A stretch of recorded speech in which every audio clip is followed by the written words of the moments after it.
Hola, hoy estamos aquí con Juan Berberian, socio director del Departamento de Prevención de Blanqueo de Capitales en Sumons Abogados y además ex jefe de sumarios de la Unidad de Información Financiera Argentina. Además, Juan es abogado por la Universidad Nacional de Córdoba en Argentina y con formación en prevención de blanqueo de capitales por la Universidad Católica y por la Rey Juan Carlos. Bienvenido, Juan. Muchas gracias, Carlota. Un placer estar aquí. Muchas gracias por la invitación, la convocatoria. La verdad que iniciativas como estas hacen muy bien a la difusión de la materia, así que nada, un placer. Gracias.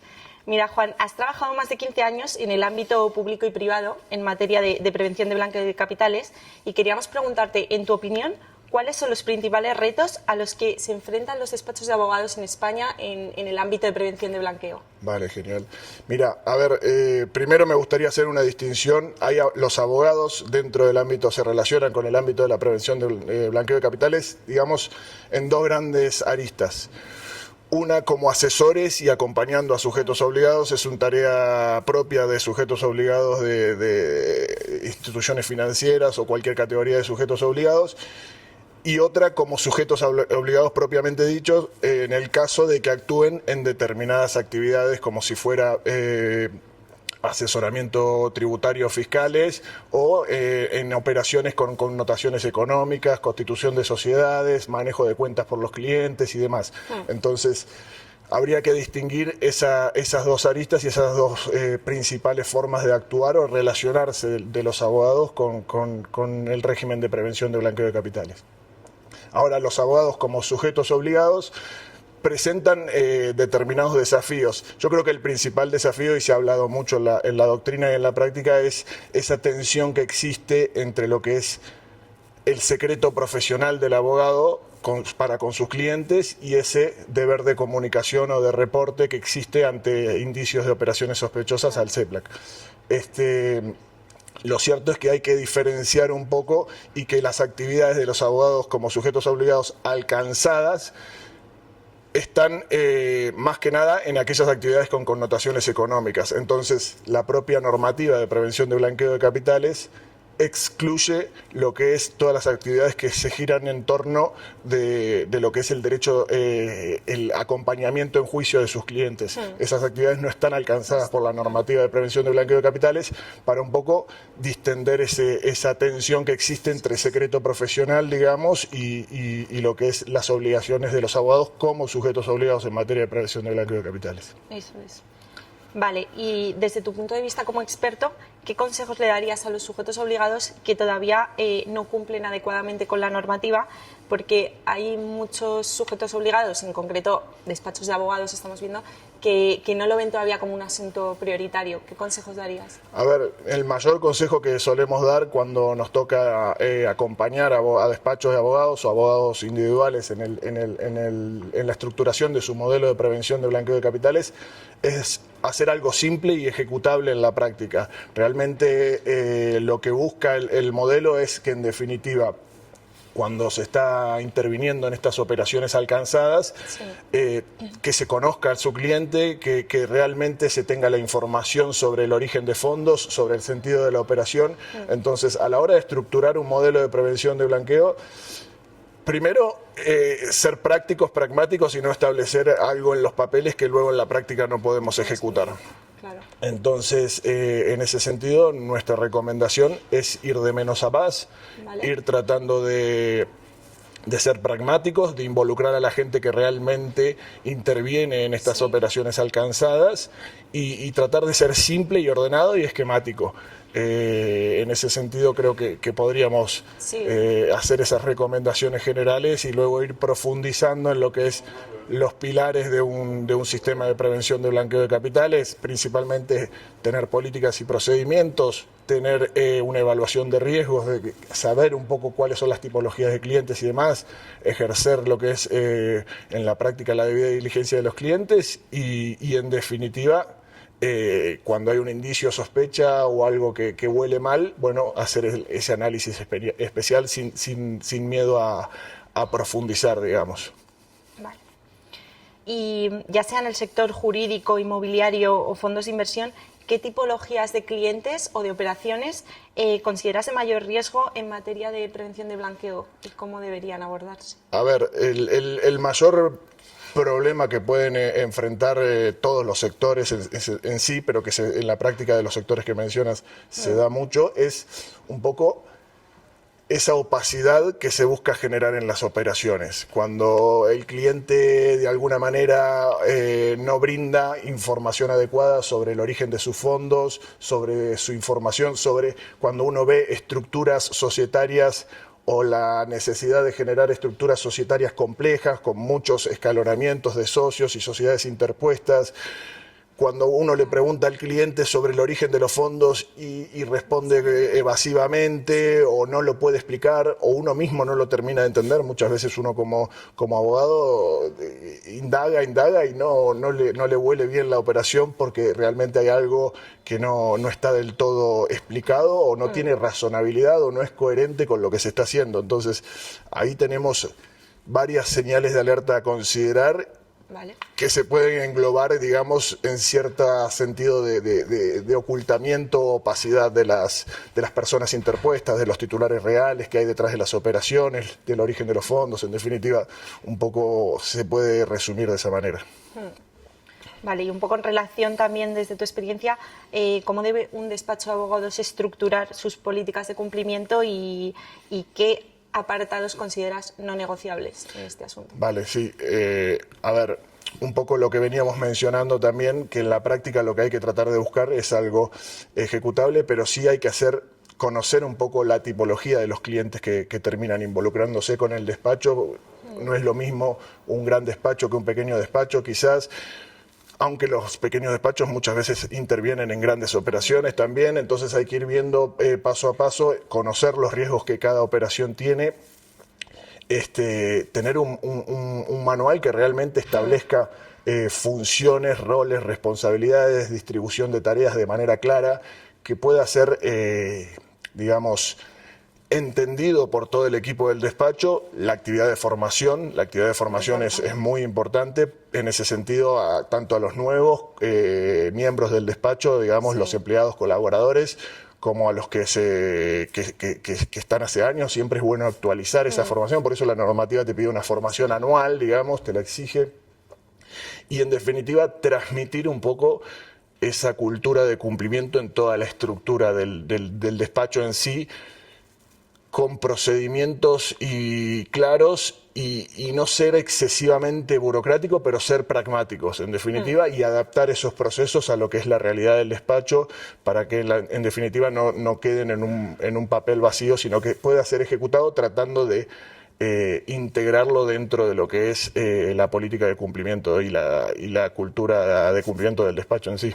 Y muchos despachos se preguntan si la documentación relacionada con prevención de blanqueo, la due diligence, el análisis de riesgos o las comunicaciones al SEPLAC, si deben o no separarse de la documentación del despacho, y cuál es tu posición al respecto y qué recomendarías. Esa es una buena pregunta. La verdad es que siempre nos suelen hacer esa pregunta cuando asesoramos a despachos que son sujetos obligados o abogados sujetos obligados, y lo cierto es que no hay una exigencia normativa que en definitiva obliga a generar esa separación o esa unión de documentación en un sentido u otro.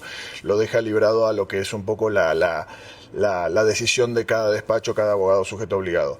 Nuestra recomendación suele ser mantener de manera unificada toda la información del cliente, si se quiere, en una carpeta general donde se tenga, por un lado, que se tenga dos subcarpetas, digamos. Una que tenga toda la información propia de las operaciones o de las cuestiones sobre las cuales se está asesorando o acompañando al cliente, y la otra que tenga todas las exigencias en materia de prevención de blanqueo de capitales, digamos, el expediente de diligencia debida de cada cliente. De esa manera, ¿qué es lo que pasa?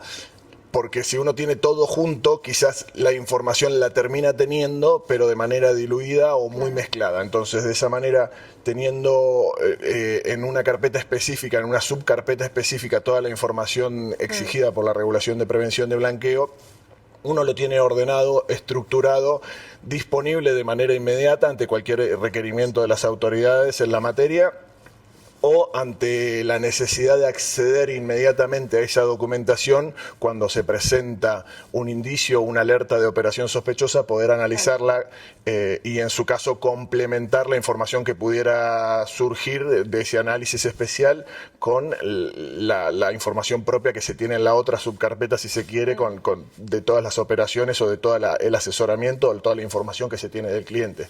De esa manera, unificado pero separado, digamos, esa es nuestra recomendación.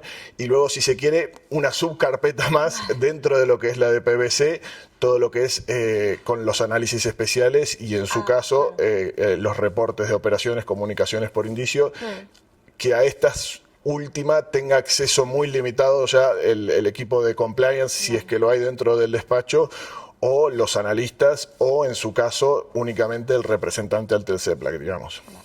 Justo te iba a comentar eso, que esté todo unificado, pero que es verdad que haya distintos accesos, ¿no? Claro. a las carpetas de blanqueo.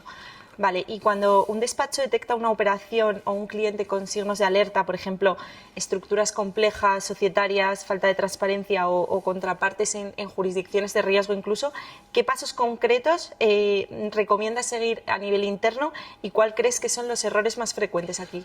Bueno, aquí lo importante es, primero, asegurarse que en ese tipo de operaciones el expediente de diligencia debida del cliente está completo realmente, con toda la información necesaria.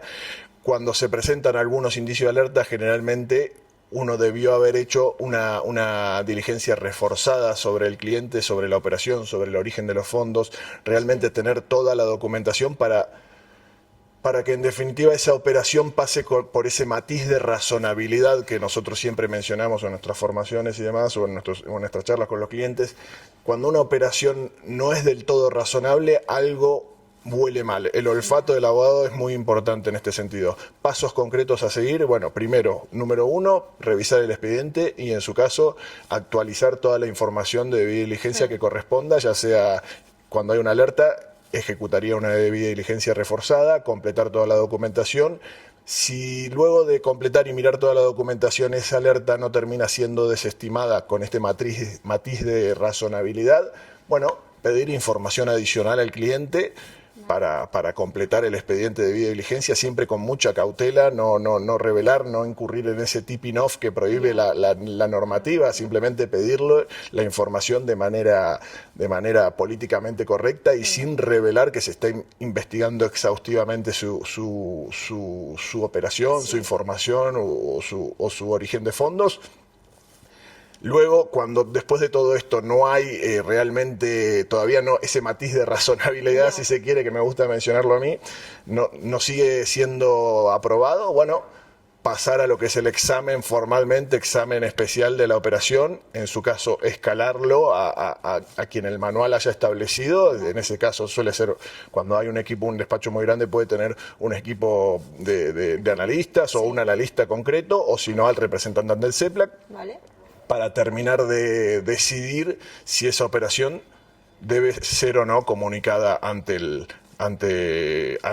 regulador, ante el CEPLAC, digamos, con el reporte de operación sospechosa correspondiente. Y finalmente, pensando ya en los próximos años, ¿qué tendencias o cambios regulatorios de prevención de blanqueo ves en España? Por ejemplo, ¿una mayor digitalización o globalización?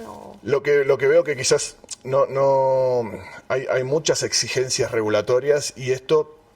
Hay mucha tendencia a unificar la regulación europea, mucha necesidad de unificar la regulación europea y una fiel señal de ello es el AML Package que fue publicado recientemente. Después está la creación del AMLA también con mayor autoridad en ese sentido, tratando de unificar y coordinar las WIF de la Unión Europea. Y en determinados casos supervisando directamente a determinados sujetos obligados que tengan operaciones con presencia internacional y en determinados miembros de la Unión y que con el análisis de riesgo haya decidido supervisar directamente el AMLA. Y luego hay que tener en cuenta que el abogado muchas veces como sujeto obligado, y esto ya más para el abogado, el desafío para el abogado como sujeto obligado enfrenta una doble tarea acá, porque por un lado, igual que todos los sujetos obligados, ¿no? Pero el abogado particularmente, por un lado, tiene toda la carga del trabajo, del asesoramiento del cliente, del acompañamiento en lo que vino para lo cual fue contratado en definitiva, y luego está toda la carga regulatoria que muchas veces es difícil armonizar. Eso acompañado de buenas tecnologías, de procesos estandarizados y aprovechando las bondades digamos, proveedores de servicios tecnológicos como el vuestro, digamos, creo que es muy importante para tratar de hacer mucho más ágil el cumplimiento que en definitiva viene reforzándose mucho, todos los años se refuerza, todo el tiempo se refuerza, y evitar lo que se llama el riesgo de sanciones por el incumplimiento. Sí. Y por otro lado hay una sensibilización que a mí me gusta siempre tener en cuenta cuando uno ve la normativa de prevención de blanqueo de capitales, es que no hay que olvidar que detrás de todo esto lo que se busca es cortar el flujo de fondos de origen ilícito para su ingreso al sistema financiero formal. Detrás de todo esto lo que se busca es que los narcotraficantes, las organizaciones criminales que tienen fondos de origen de trata de personas o de contrabando de armas o cualquier delito grave, no tengan el acceso al sistema financiero formal y no puedan disfrutar cómodamente de sus ganancias obtenidas de manera ilícita. Entonces, un poco también sensibilizar que claro, cuando uno se queja del crimen organizado, la inseguridad o lo que fuera, bueno, este es el granito de arena claro, que la normativa le exige a los sujetos obligados que aporten para tratar de frenar ese flujo de fondos. Claro, sí, es una exigencia, pero a la vez es una oportunidad de formar parte de esa responsabilidad, ¿no?, de cortar. Pues muchas gracias, Juan. Ha sido un placer tenerte y tener tu visión como experto y esperamos que vuelvas pronto. Muchas gracias, un placer y felicitaciones por el espacio y un placer estar acá con ustedes. Gracias, Juan.